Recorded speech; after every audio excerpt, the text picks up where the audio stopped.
Welcome to our program, The Shocking Truth Behind What Men Really Think About Women.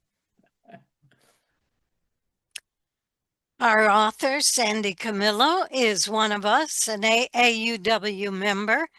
She has a bachelor's and master's degree in education, a former teacher, and a postgraduate certification in administration.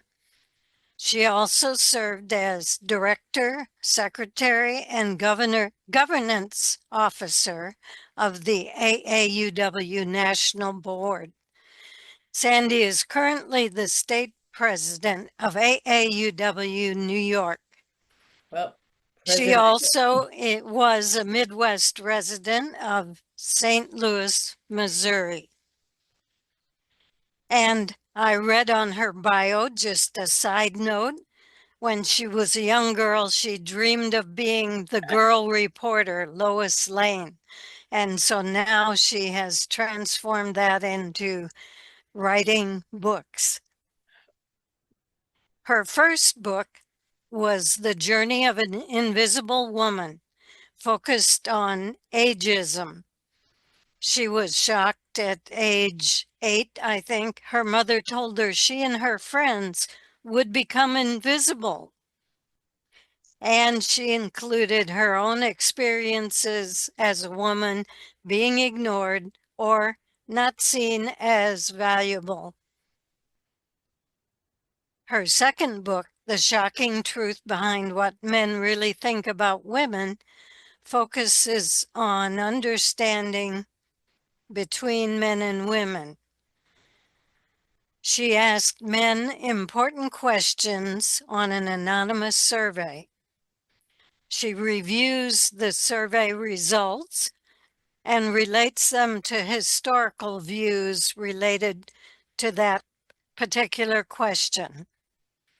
And she also surveyed women, so she compares the men's survey answers with the women's expectations of what the men would answer. So now I'm going to stop sharing and we're going to have a conversation with Sandy. Thanks for joining us. Your previous book, Journey of Invisible Woman, as I mentioned, focused on ageism, but this book takes a different focus, what men really think about women. Why did you decide to write this book? well, Elaine, I'll tell you the reason that I decided to write this book is I have three sons. I have a daughter and I have a husband, second one. So I've been around men a lot. And I came to the conclusion one day that I don't know what they're really thinking at all. If you've ever asked your partner, one of your partners, how do I look in this outfit when you're going out with them one night? They're invariably going to say, you look great. You look really great. Do they really think you look really great, or are they afraid if they say, well, I don't know, you look kind of frumpy in that, are you going to go crazy and attack them, or are they going to hurt your feelings? So I don't know if they tell you the truth when they speak. My three sons, when I bring up things about women, I don't really know if they're telling me the truth with their answers. So I decided I had to figure that out. And I did, as Elaine said, I actually engaged SurveyMonkey. They have a platform where you could pay to do an anonymous survey. I gave them the questions that I wanted to have answers to. And these questions all revolved around how gender bias would influence these men's answers. Because unless you believe that men are born a certain way, which I don't, having seen three boys and a daughter, you have to think to yourself, what happens? What makes them form their opinions? So the survey was taken, it was anonymous, which meant that these men now could say whatever they felt because there's nobody there that's going to know who they are. So that's how I wound up writing this second book.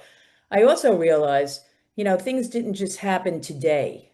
And for me to really understand how gender bias comes in with men's opinions of women, I wanted to go back into history, starting with biblical times, to find out what was going on then. And it was very interesting to see because some of the illustrations I have in the book are very clear. I'll give you an example. The one about who influenced you most in your life. and the majority of the men said their mothers. However, some of them said their wives, and one of them was Moses. And I remember when I had my editor going through the book for the first time, and he said to me, "Oh, I think this is wrong. You're saying that God was going to kill Moses. That never happened. And his wife protected him." I said, actually, it did happen because everything that I made sure that I did, I was going to get a citation for. I said, that's in Genesis. That's where that came from. So in this case, Moses was influenced by his wife because she saved his life.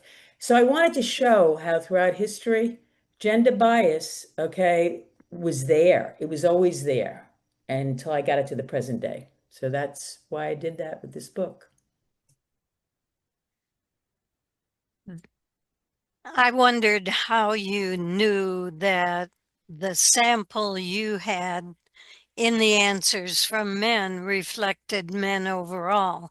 So maybe you can tell us a little about I the will. demographic I background will. of the people that responded to the Fine. survey. I was telling Elaine before when I was speaking to her, it was interesting. She pointed something out that tomorrow I'll be writing to my publisher about because the book, okay, was supposed to show in the demographics that they sent this survey out to men from all educational backgrounds, all income levels, all ages, which I know they did because I have all of the documentation. Obviously, if you're going to take a survey, if somebody questions you later to say, did you make that up? You want to have proof that you didn't. So they did indeed question men from all different ages, but that's not on the demographics that appear on the chart in the book. And Elaine caught that, which I was kind of surprised to see. But you could be assured that they did indeed go out and try to get a fair representation of men from all different backgrounds, all different age levels, and to see what they were really thinking. And again, the question, were they really thinking that? I've thought about that long and hard, and it makes me wonder sometimes, even though it was anonymous, which meant nobody's going to attack them and they're not going to hurt anybody, were they answering sometimes the way they thought they should, even though nobody knew who they were? Because so much of what I see in my book and in this survey, the answers were pretty nice. I mean, there was some that were vile, but the answers, generally speaking, were pretty good. Well, I want to give a little background on how the book is laid out. Each chapter follows the same format and it begins with a topic, the topic of the question. For example, do men believe in female equality? That's really a big one.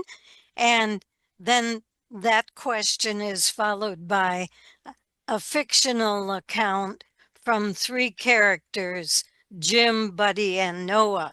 And these men theoretically are meeting in a bar and sharing their opinions on that topic. Then the chapter goes into reviewing ancient views of yesterday, and then it reviews today's views over the past 100 years. And then it gets into the survey responses from men, and then following that, the survey responses from women. So as you go through the book, you go through question after question, following that same format. So my question for you is, why did you decide to add in the fictional characters, Jim, Buddy, and Noah? Yeah, it's interesting. My publisher asked me the same question.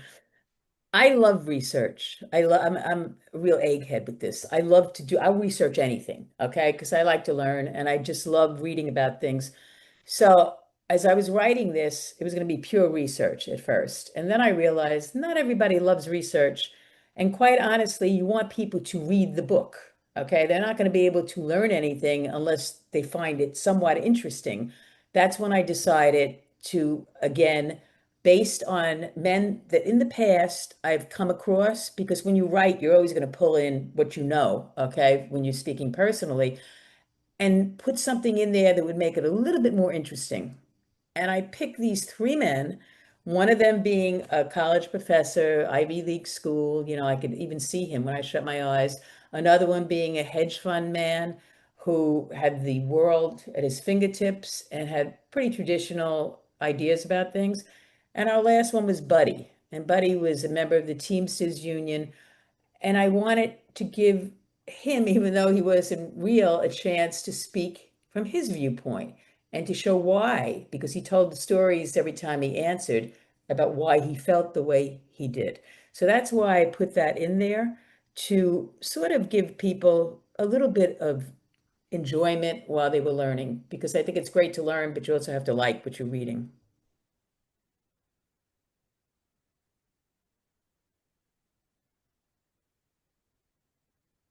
You're on mute, Elaine. I found that interesting, but I was anxious to get to the actual survey results. Um, Gender bias has affected women and men perhaps more negatively for women. Did your research reflect on that topic? There wasn't a specific question, but Yeah, I think well, I'm a really big believer that gender bias exists throughout the ages. It exists in everything we do. Our expectations of people, because of what society has told us we should be thinking about them, has always existed.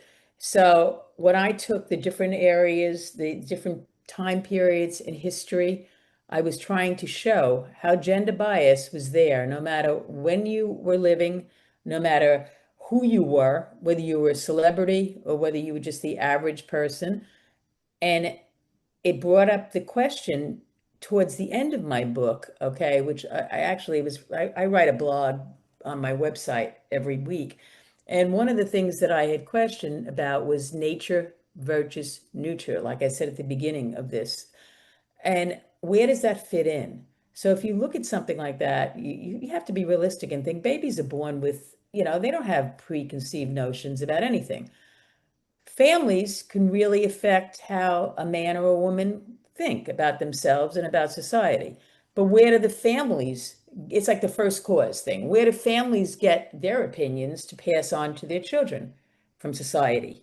And society, if you look at the research, from the very beginning of biblical times, women had been viewed a certain way, men had been viewed another way.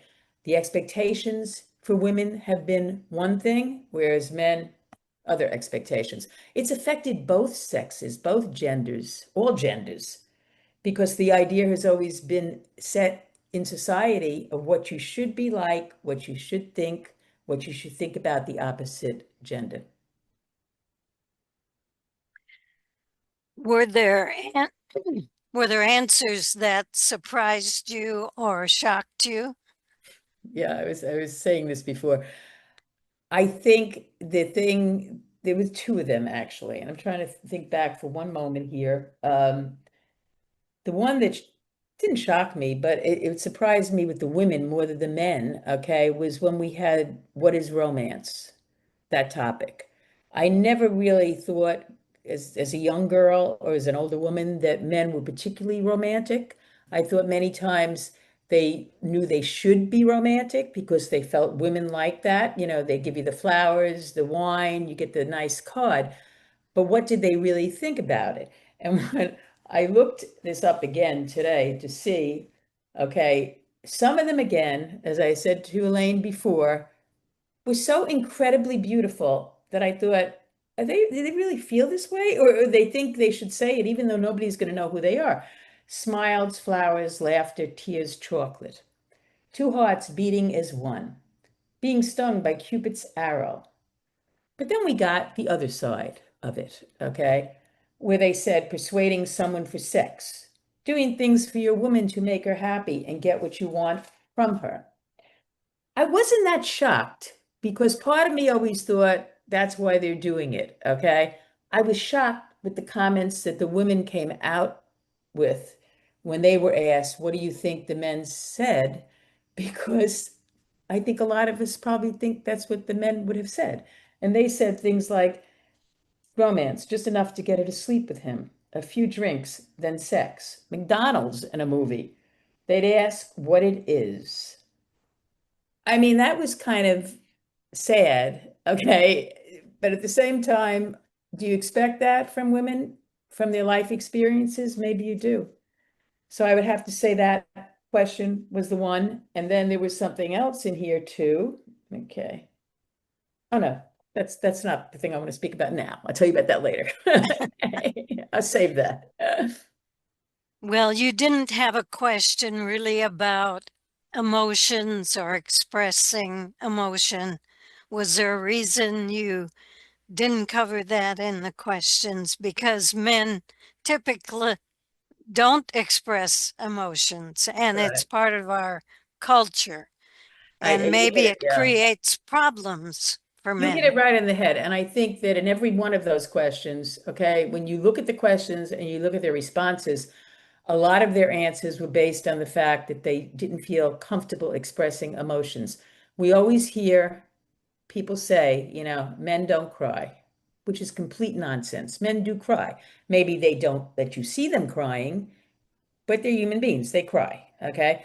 And I think that a lot of the book shows that they are being gallant. They want to show, oh, I'm a man, because gender bias has told them that's what a man is. A man is strong, a strong silent type, the John Wayne, going off on the horse. Men don't cry. They don't express their emotions. Do women want them to express their emotions? Sometimes that's debatable, because if you read some of the things in here, okay, a lot of women have made comments that indicate they like the guy being the strong, they could lean on him type. So maybe women too are perpetuating that gender bias by having certain expectations. Well, sort of related to that, did the men's answers echo or foreshadow this current trend of young, alienated, angry men who are pretty negative about women other than being a sex object? Yeah, again, I would generally say that that probably again did surprise me that the majority of them were being very supportive of the Me Too movement. They were making the statement that they didn't really think that they ever acted in any way that would offend women, which is a little difficult to believe because I'm sure that people have said things to them. So I think that that's a question that really society has taught them they better not express what they really feel. And yet some of the men did indicate that they were not comfortable with women acting in a certain way. They were not comfortable with not being in the power role. So that in itself, you'd have to say, yeah, they're fighting against the Me Too movement. Even when you're the fictional buddy, and he was talking about how all of a sudden a woman had taken over as captain in the Teamsters Union or whatever they would designate the boss. And he said, she turned out to be pretty good, but his expectation originally was not that. So, I mean, they are trying to show they're supportive. I don't know whether the reality is that they truly are, but if you read their answers, they appear to be surprised that you would suggest they're not supportive. Did you do any breakout by age of the responses? Maybe that's a blog post in the future. Yeah, it's interesting. 'Cause like I say, I had it when I was writing, I had the age. Okay. So I Mhm. was able to look and see what was going on, although they didn't put it in the chart for some reason. And the expectation that I had when I was first looking was the younger men would be the enlightened ones. That wasn't always the case. Okay, the younger men almost in many circumstances felt like they were being usurped in their opportunities because now Mhm. women, just because they were women, were going to get the first place, not because they were better, but because they were women.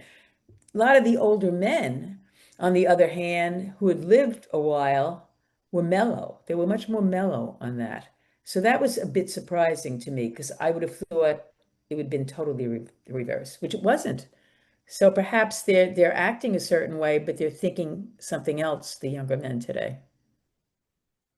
Well, and the question would be, is it reality or is it what they've been told on social media? Women might actually be the better candidate, but it, Well, again, is it what they've been told? They've been told that forever. Okay, not that the woman would be the best candidate. They've been told that throughout. Like I enjoyed the part that I did the research from biblical times to today, because when I do that kind of research, I'm learning. So I was learning things I went through, and I thought, oh, look at that.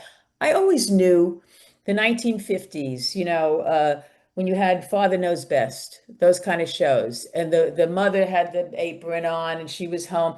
I mean, you always knew that that was showing gender bias there, and this is what people were trained to think a woman should be. But that today is not shown that way. But has the mindset changed 100%? No, it has not changed 100%, because if a woman is in business today, in a corporation, a corporate environment, and she's acting just as aggressive as the men that are in that office with her, you could be sure you're going to hear mutterings of the word bitch. If a man is acting very aggressive, and he's dominant and he's strong in his business, that's the way to go. Okay. So, I hear young girls today saying, well, it's changing. And then I listen to what they're saying about their lives. It's not changing that much. Okay. Maybe they can do more, but the mindset may not be that different. I noticed on some questions there was a wide divergence in the actual men's answers and the women's expectation of what the men would say. Was there any question that surprised you in that way? Yeah, it was actually my favorite question. Okay. And that was what attracts a woman to a man? Like, a man's answering this now. What do you think is, what is a woman attracted to a man for? Almost all those men said money, almost all. And almost all the women said appearance, looks. That was, to me, personally, it wasn't that surprising, okay? But I didn't think it was going to turn out that way. I knew most men that I've seen in my lifetime, and I'm reaching that age where I've seen a lot of them, okay, seem to express that thought that women want money, and they'll tell you the stories of, look at these young girls with these really old men. Why do you think they're with them? Okay, for money. And yet, women, when questioned, what do you think a woman would say, if what would the man say a woman would want? They're saying appearance. And I thought that was odd that men didn't get that at all. I guess men don't feel they need to have a good look. Okay, women only have to look good. Men don't have to look good. They can just, I don't know. Well, we are held to different Different standards. standards, absolutely. There's a question in the chat. How many respondents did you have to the survey? Totally, there was, with the women's respondents, I think there was 723 with the women's responses too. And we asked less women than men. The women were almost like a checkpoint Mhm. for the men, because it was mostly the men, if I recall. And I noticed you had a few from overseas. Yes, Did you plan that or did that just? I told them, when you do a survey for pay with SurveyMonkey, they ask you, who do you want to focus? They make you do a little bit of a survey by telling them, who do you want to focus on? Do you want to do it just here? Do you want to do it? And I said, I want it everywhere. There was a couple, I thought there was a few actually from Europe too. So there were a few that they managed to get. But again, I don't really know how these survey companies get people. As we were saying before, obviously they pay them, because I paid the survey company. So they must pay the people that do these surveys, or why would people do the surveys?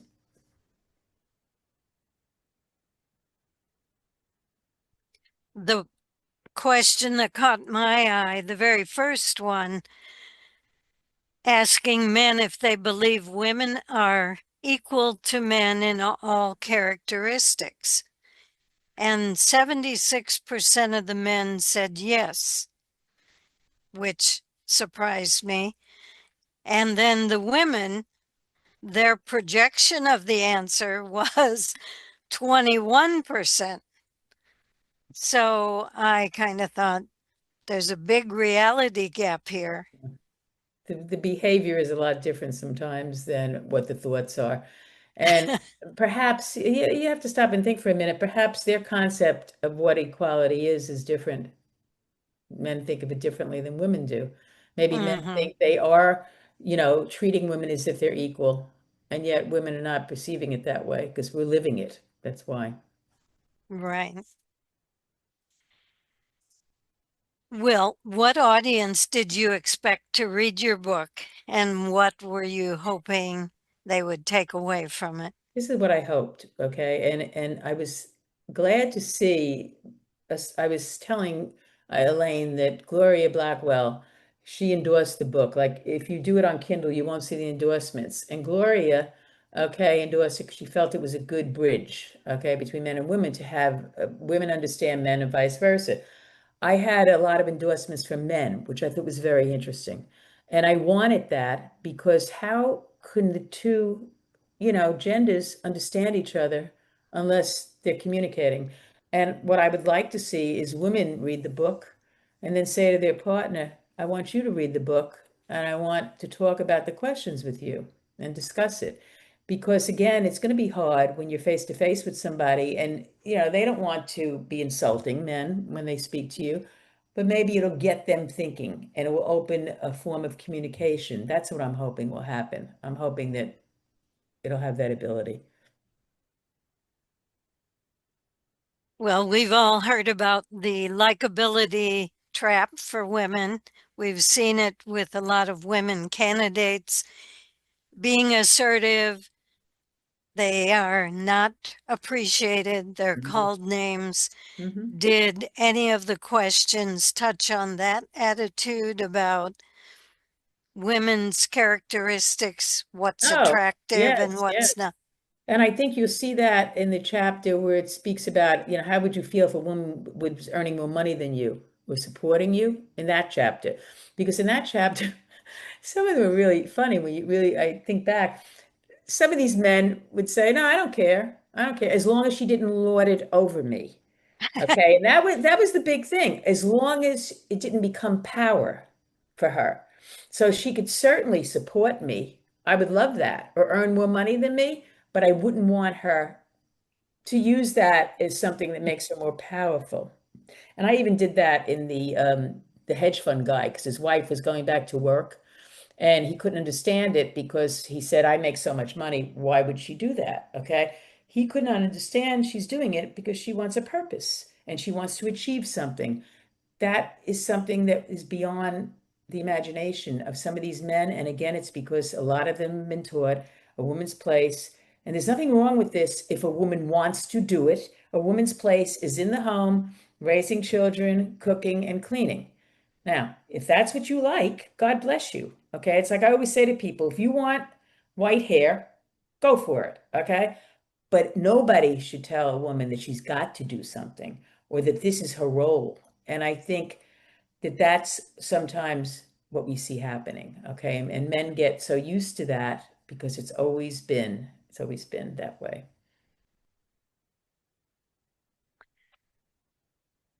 Did you find the survey results reveal a new way of communicating? You mentioned sharing the survey and talking about it. Well, Was I think quite honestly, I try to ask some men because I think that's interesting to see what they thought. And I think the reaction was most times, okay, I would never think that about a woman, or I would never think this. And again, they're saying it to my face. So I don't know if they're going to tell me what they're really thinking now because I know who they are. When I started this book and I was saying to some friends of mine, some male friends, what I was going to do, and they said, "Oh, I don't want to do a survey." And I said, "I'm not sending the survey out. I'm not going to send it to you. I won't know if you got a survey. I don't know who these people are." But they're nervous. Okay. They really don't feel comfortable answering those kind of questions to their partner, their woman partner, or their mother, or their sisters, or their daughters, you know, especially I think their daughters, because a lot of fathers want their daughters to think highly of them and not to think that they're being at all this way. They shouldn't be. Well, another surprising answer, you have the question, do smart women turn men on? And the answer of 62% of the men was yes. 28% said no, and 10 said it depends. Then the women, you could say, underestimated the men, or maybe they were reflecting their own reality. We don't know. Only 33% of the women thought that smart women would turn a man on. 1/3 said it would be a turnoff, Yeah, and 1/3 said it would. So they were split three ways in the women's prediction of how the men would answer. I think, I, yeah, and I think it's interesting because the men that I'm looking at some of the men's responses, some of the men that answered, okay, in a rather positive way by saying, no, I like a smart woman, they qualified it. For instance, this one, it depends on how they show their smartness. Women who feel they need to show it off are not attractive. God forbid that we should appear smart. Okay, we could be smart, but we better not make it evident where it looks like we're showing off. And again, I turn this around to men that are very intelligent. They could boast all they want, puff their chest out, and that's okay. So I think they like a smart woman, but then you have somebody else saying smart women tend to be know-it-all show-offs who lash males as toxic. And I think, again, from reading these and all of them that I read, because you just see a few of them in the book, it also seems to have a lot of bearing because I would read the responses and see like what the background was of these men that were answering. And some of them that were really sounded really confident, they had a lot of self-confidence, were the ones that would just unequivocally say, I love smart women, yes, because I could talk to her and we communicate with each other well. I think it has to do with how they feel about themselves. it might also reflect, if you're running a business and the wife is involved, they're contributing to it Mhm. and helping market the product or whatever. Um, they see the value more readily than maybe They do. someone who's in a higher executive position in a larger company might just see a woman trying to move into management as ambitious. Yeah, well, and that Whereas, again, but is that wrong if she's ambitious? right, it's not necessarily wrong. No, it's not wrong. And, I think that again, it comes back to gender bias. We're not supposed to be. We've been told we're not supposed to be. We could have a job. When I was growing up, I could have been a nurse, a secretary, or a teacher. That's what I could have been. Right. Okay. I was being trained. I was told to get all this education and everything. But my brother was a lawyer. I shouldn't want to be a lawyer at the time. I played in the little kitchen in kindergarten. The boys were playing with the blocks. Teacher was telling us you should go there, they should go here. Why? I want to be Hmm. an architect. Okay. So I mean, this starts and I see my grandson now, they're still doing some of this, okay, in the schools. It is not The progressed. toys that they Yes. get as And gifts. dramatically, we still have Barbie. Okay. That was in my last book. I wrote a whole thing on Barbie because we still have Barbie dolls. And Hmm. Mattel has tried to say, well, I'm going to change it. I'll make her an executive now. Okay, but she's still got legs, going all the way down to the ground, and she's thin and stunning. What is Hmm. the image here that we're getting? So, I don't know, but there's one last thing I wanted to bring up on this because in a sense, think women are responsible in many ways too for what men think. I've heard a lot of people when they have small children at home, okay, and the wife is going out saying, somebody says, who's watching your children? My husband's babysitting. He's not babysitting. That's his child too, He's a okay? parent. He's a parent, okay? And yet we still use those kind of statements, and it leads to that belief that it's a woman's job. When we're nurturing, if you don't want to stay home and raise children, something is wrong with you, okay? Is what the image is out there still saying today, and it's still saying it today. Because I know many women who have very important jobs. They're doctors, they're lawyers, and if something happens to one of their kids, they call the mother and she has to race off. So it's not as perfect as we would like to think. We've gotten far, but we still have a lot. Right. I was amazed. One of the questions asked what attributes men thought made women sexy. And the number one thing, of course, was appearance, 38%. But number two was intellect, 17%. Uh, And number three was character and confidence, 15%. Then there was 15% who said, I don't know. And then at the bottom, well, no, not quite the bottom, sense of humor was 4%, personality was 9%, and concern for man was at the very bottom. and what about When women, Elaine? The women, tell them what the women thought. the women's answers had appearance, number one, 64%. Huge. Mhm. Number two, character and confidence, 12%. Intellect, 10%. Sense of humor, 6%. Don't know, 4%. Personality, 4%.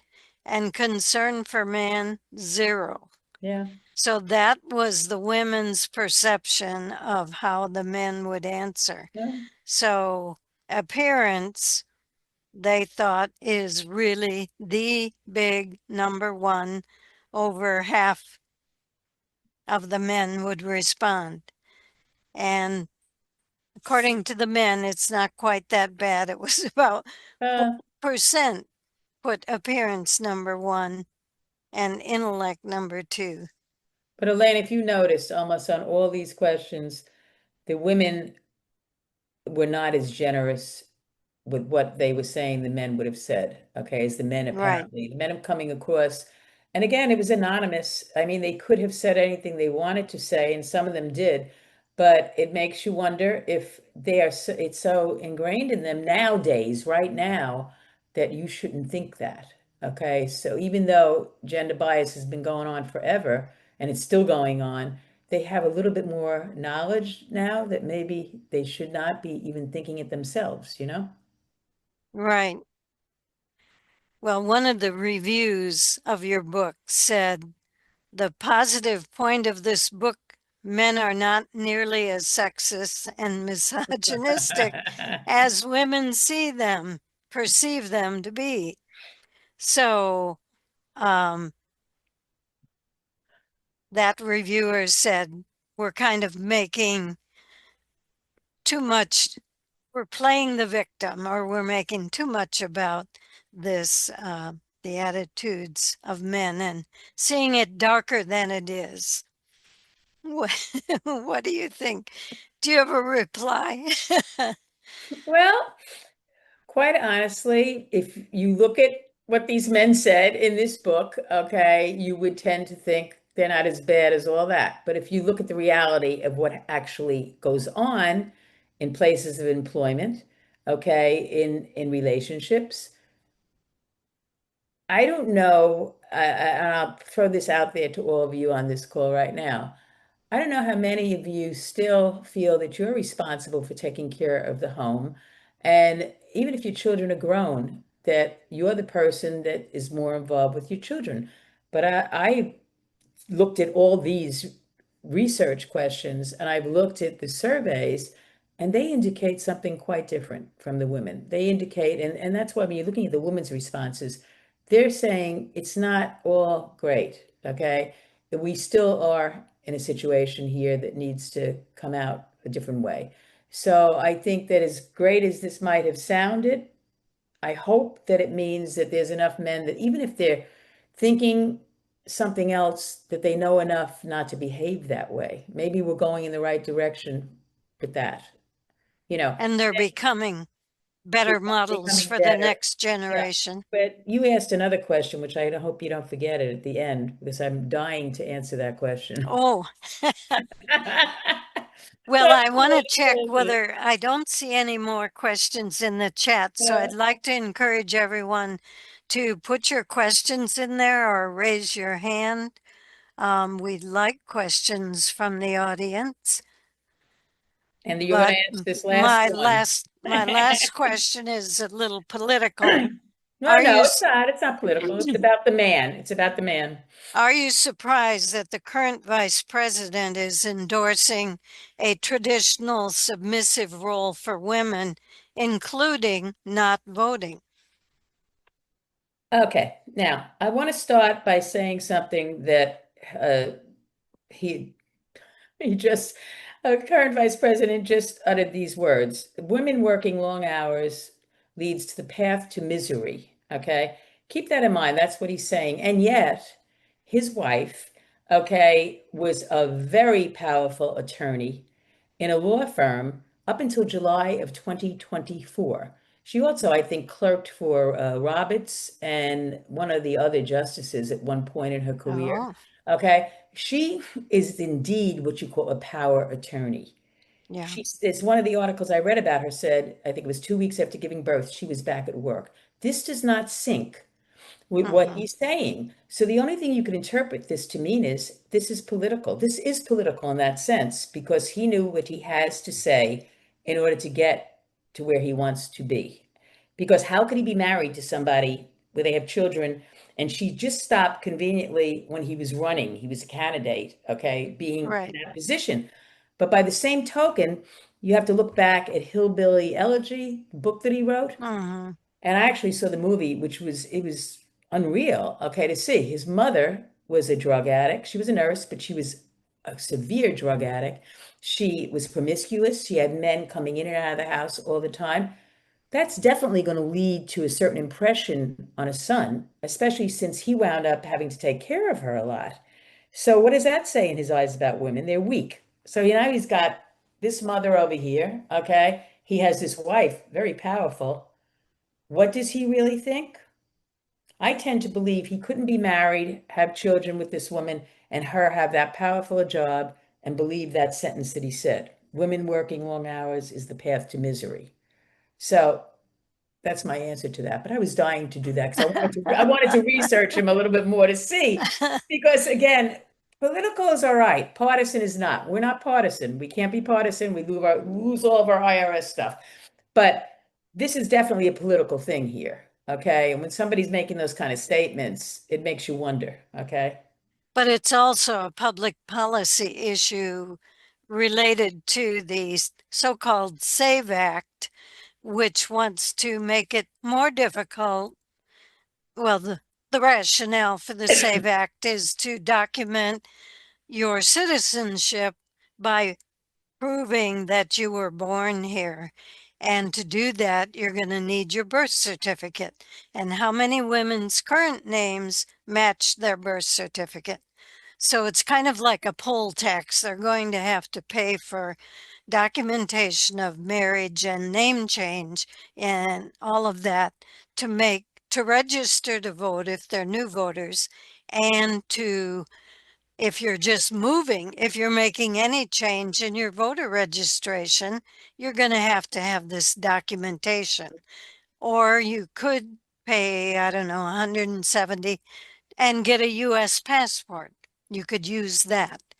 But, it's creating a false problem that creates a hurdle for women in particular, or anyone who has changed their name for whatever reason. Mm-hmm. And it prevents women who might not vote for the current GOP to have problems in voting.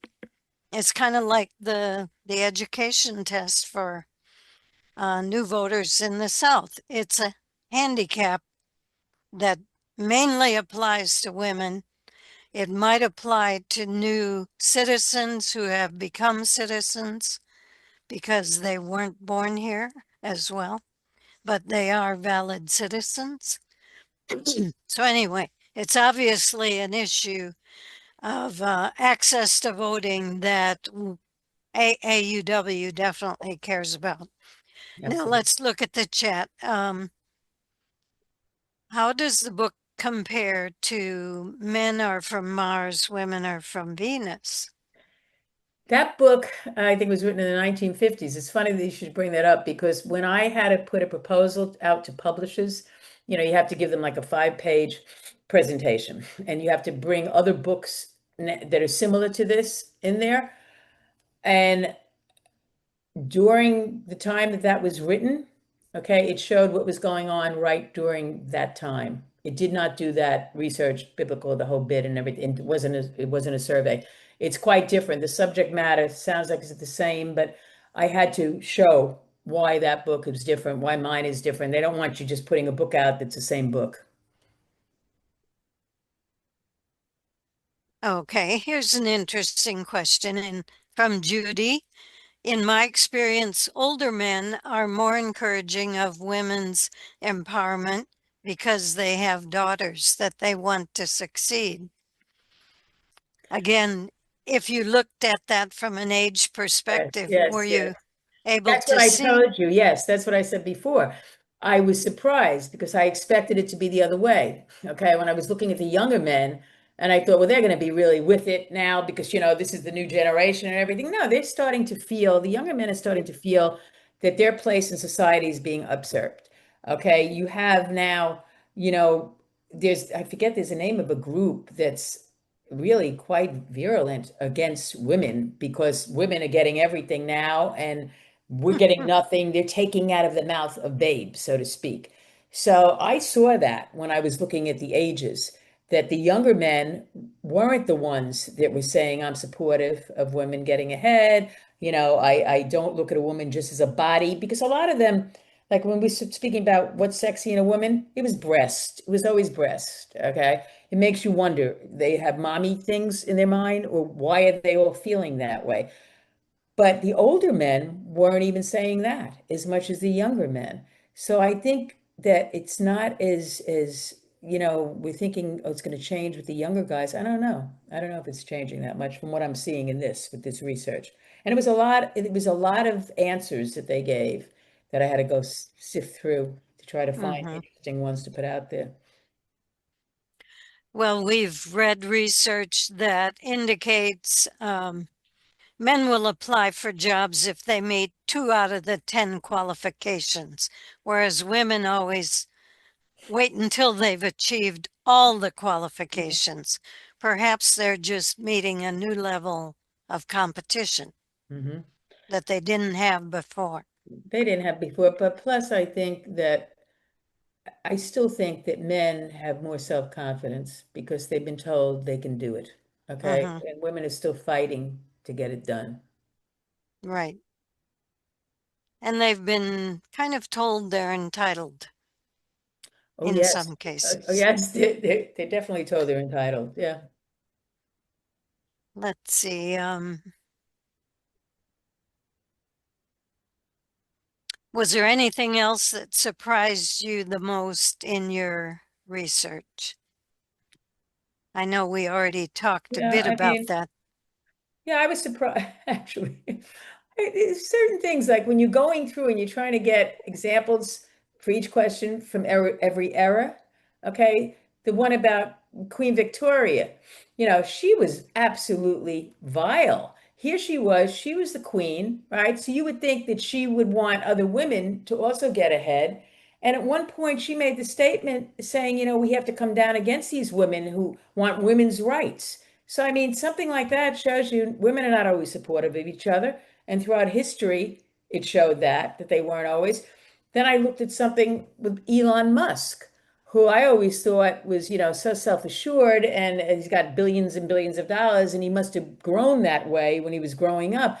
His mother was an abused woman who she was a single mom bringing him up. He got his first $10,000 to invest in his first company from her, and he was one of them that spoke about how his mother was everything, okay, influenced him so greatly.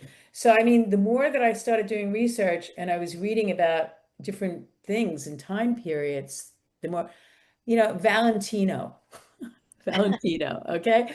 Valentino, I mean, talk about romance. Back in the day, women thought he was very romantic. Would they still think that today? I mean, things have changed considerably. And what was considered romantic? when people used to write sonnets to their girlfriends, okay? Or Then we sing went to songs. sing songs, and then we went through, I forget, it's the 70s, I think, where they make a playlist of music. Yeah. Okay, now they go online. Everything is online. It's changed Or they make a considerably. TikTok.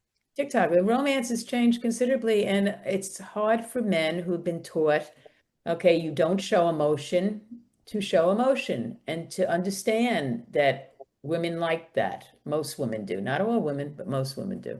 That's another thing. Not all women like anything, and we're all put into the same pot, you know? Right. Right. Well, here's a question. Are you planning to write another book? And I'm if so, what I'm topic? writing it right now as we speak. I generally get to the part where we put it out, and then the publisher starts saying, "Would you forget about that book?" And I'm like, my mind is starting on another book, and this other book, okay, I find it a lot of fun because I thought at first I was going to write fiction. I really can't just write a whole book of fiction, okay? I don't write romance. I don't write that. So this one is more on the vein of eavesdropping, that sort of thing. Things you might hear, things you might see, okay, situations, and again, showing in reality when this situation occurred, what would you do, and what did happen, and what could happen. So I'm enjoying that. I enjoy when I get into these because I'm Good. again like I'm doing things and seeing things and reading about things that I never would do. So it gives me an outlet. I love writing. Hmm. Yeah, I love it. So you're not keeping busy being state president I'm in New not state York? president, by the way. I'm president-elect. I didn't see that Oh, you're elect not on there. elect? Yeah, Okay. I'm elect. I'm doing a lot though. I do all their I because I used to do all the compliance and governance, so I do that now. I do policies, I do, program stuff like that for document stuff. So I'm Hmm. quite busy with it. Yeah, between that and this, I love it because otherwise, what would I be doing? Washing the bathroom. I don't want to wash the bathroom. Well, I know New York, the last time I went to convention was the last one, I think, in 2017. That was the last big one. New Yeah. York had an active group that was developing leadership lessons based on Eleanor Roosevelt's life and decisions and projects that she took on. Is that still going? What we're doing now, the state board is trying to make things relevant to the needs of our women in New York. And this was a project I just came up with recently. Women don't have any financial savvy, majority of women. Hmm. Sometimes they only notice it when their partner dies and they find out that if the partner had a pension, they don't get the whole thing. If the partner had Social Security, they don't get the whole thing. They don't know anything about investments. Okay. We Hmm. want to have some sort of a year-long program where we get experts to do presentations to tell people you can invest. You don't have to have $1,000 to do it. You could earn income. Okay. This is what you need to know if something happens to the person that is basically supplying the money in the house. We're trying to focus on that, and it affects older women naturally more than younger girls, but younger girls don't have much idea either about investments, okay, and financial Right. matters. So we want to get into that a little bit more, and that's what we're trying to focus on this year as a state board. That along with we're trying to get some grants because we want to be able to give more money out. We want to match Hmm. scholarships, and if you don't Right. have it coming in, you can't do it Right. coming out. So it's Right. like, we've turned it around a lot in what our focus is. Suzanne has uh, really decided that we're going to try to tighten things up. That's what we're doing now. Hmm. Well, it's really important for young women as well. They have time on their side. Hmm. And with the government okaying things like cryptocurrency being a valid investment, which is crazy, you really need to watch what is your investment fund Oh, yes, consist we of. do. Whether it's a 401k or someone else manages it, you need to be knowledgeable about where they're putting the money That's into. right. When the guardrails are down, we don't want 2008 all over again investing in some crazy Right. mock investment. Exactly. Somebody And has a then question then there? when it crashes, we all That's lose. right. Can you read that, Do you Elaine? know if the survey included any trans Yes, men? it did. And it was funny because some of the questions, And how trans, were their answers, well, Cynthia? that's what I tell you, trans men and actually gay men and lesbian women and all different, they identify, okay? In Mm. the survey, they would be very humorous in their answers. That's how they would answer. They would be like, if you ask them, what do the question about what do men think is sexy in a woman? I remember one of them said, not me. Okay, so I thought that was humor, but it was sad humor too. Hmm. So I think they felt that a lot of men's thoughts don't affect them at all. And even with the homosexual men, they were feeling the same way. They said that, this is something I really don't understand. I don't have these kind of thoughts. So that's how it came across there. Another question, this doesn't relate to the survey, but what are your thoughts about why did so many women not like Hillary Clinton? Do you have an I opinion I on did that? not like Hillary Clinton, so you're asking the right woman. Okay. She was not one of my favorites. And to this day, when people ask me, I remember when I was on the national board and somebody was so excited because Hillary was running. I said, well, I'm not that excited. And I don't even know why. I don't think, for my personal opinion, I never felt that she was all in it for women. I'll be honest with you. I just never felt it. And I can't even explain why I felt that way. But that was my reaction to Hillary Clinton. So I don't know why a lot of women, and there are a lot of women, did not like Hillary Clinton. A lot of women who were feminists, they just didn't like her. And I can't put my finger on it because when I was asked that day, why didn't you like her? I said, I don't know. I just feel there's something that she's not there for what I'm there for. So that's why. So were you in New York when she was senator from New York? Now, I came back to New York 10 years ago. I was in St. Louis for 11 years. I was in Dallas for 16 years. So I've been gone for quite a while. I just Hmm. came back 10 and a half years ago. So that's when I came Okay. back. Yeah, I Okay. was gone. Here's another comment from Charmin. I follow a young woman named Tori Dunlap. She's written Financial Feminist.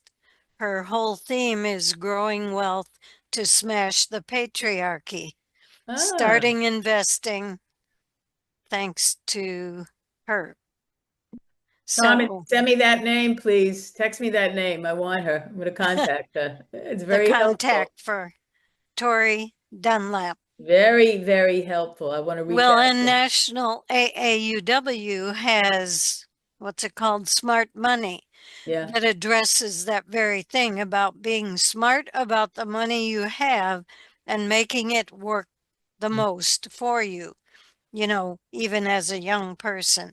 And Yeah. I know from my work, people don't really want to contribute. They don't think it's important to contribute to their retirement fund until they're like within sight of 40. And you That's really, right. you That's right. really need to put away small amounts because time multiplies that for you and Hmm. it's the easiest way to gain ground and you can shelter it so you're not paying Yeah. taxes until later when maybe you don't have the income. Hmm. Well, thank you so much, Sandy, for Well, thank joining you. us. Thank you so much, everybody. And And, I hope you know, everyone considers buying your book. There's so much in there. There's such a historical review related to each of these questions. And we only touched on like 4 or 5. yeah, There's what, 11 or 12 it's 12. questions? And Elaine, keep in mind that the thing that I wanted to make sure of that everybody knows this, because, when we speak, sometimes, like you said before, they say, what are you, a victim? What are you complaining about? All of this is a bibliography. I have citations on everything. So it wasn't Right, Sandy Camillo's idea, aside from those fictional guys at the beginning. This is stuff that's real, okay? right, Because it's, right. it's got citations for it. So we could at least speak with authority and say, this is true. Okay, right. folks, it's happened, okay? In the back of the book is all of the demographics, the information about education and income and race and not age, but But he's everything gonna hear else, about that tomorrow, I will tell you that religion, much. at any rate. And following that is the extensive bibliography. Right. So, and in addition to that, Sandy has a blog, like she mentioned. Every week she has an article about a topic that generally is one of our issues Mhm. for AAUW. So I encourage people to Google Sandy Camillo. And thank you again, Thank you so Sandy. much. Thank you all for being here because it means a lot to me that this is, we're all together. I think that's so important, and I still think this group could do so much.